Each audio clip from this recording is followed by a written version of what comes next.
सोनू और पूजा पक्के दोस्त थे।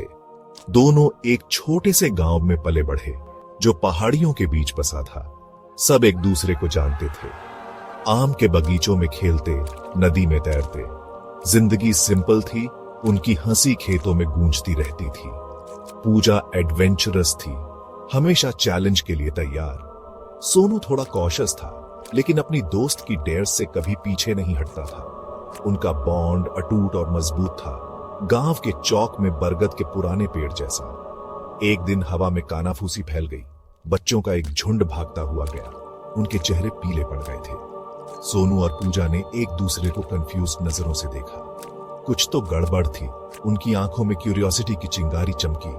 इस अचानक डर का कारण जानने का एक अनस्पोकन प्रॉमिस। Gap 2S। कानाफूसी उन्हें गांव के किनारे एक टूटे हुए मंदिर तक ले गई। झाड़ियों से घिरा वो खामोश खड़ा था, एक अजीब सी शांति में डूबा हुआ।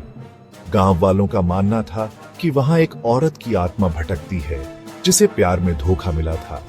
कहते थे कि उसने उन्हीं दीवारों के अंदर अपनी जान दे दी थी। पूजा कांप उठी, एक ऐसा कांपना जिसका शाम की हवा से कोई लेना देना नहीं था। सोनू के पेट में बेचैनी सी हुई। मंदिर के किस्से पुराने थे, पीढ़ी दर पीढ़ी चले आ रहे थे।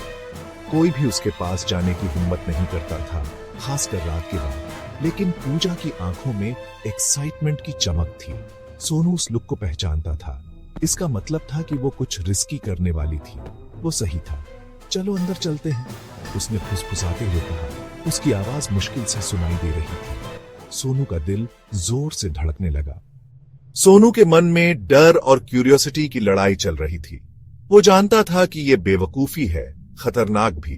फिर भी पूजा को मना करने का, डरा हुआ दिखने का विचार असहनीय था।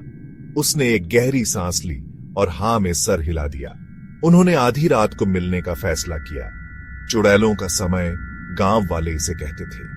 वो समय जब जिंदा और मुर्दों के बीच का पर्दा सबसे पतला होता है। सोनू ने बाकी दिन एक डेज में बिताया। उसके दिमाग में उस वीरान मंदिर की तस्वीर बस गई थी। जैसे ही सूरज ढल गया, गांव में लंबी परछाइयां पड़ने लगीं। सोनू की रीढ़ में ठंडक दौड़ गई। वो जानता था कि अब पीछे हटने का कोई रास्ता नहीं है। उसने अपना फैसला कर लिया था और अब उसे उसके कॉन्सिक्वेंसेस का सामना करना था। हवा में गीली मिट्टी की गंध और झिंगुरों की आवाज थी। जैसे ही सोनू मंदिर के पास पहुंचा, उसका दिल तेजी से धड़कने लगा। उसने देखा कि पूजा उसका इंतजार कर रही थी। उसका चेहरा पीला था, लेकिन दृढ़ था। गहरी सांस लेते हुए उन्होंने मंदिर के किरकिराते दरवाजे खोले। सड़ांध सी महक आई। टूटी हुई छत के बीच से चांदनी अंदर आ रही थी। धूल भरे फर्श पर अजीब परछाइयां बना रही थी। अचानक हवा के एक झोंके ने उनका लालटेन बुझा दिया, उन्हें अंधेरे में डुबो दिया। सोनू जम गया, हर सेंस अलर्ट हो गया।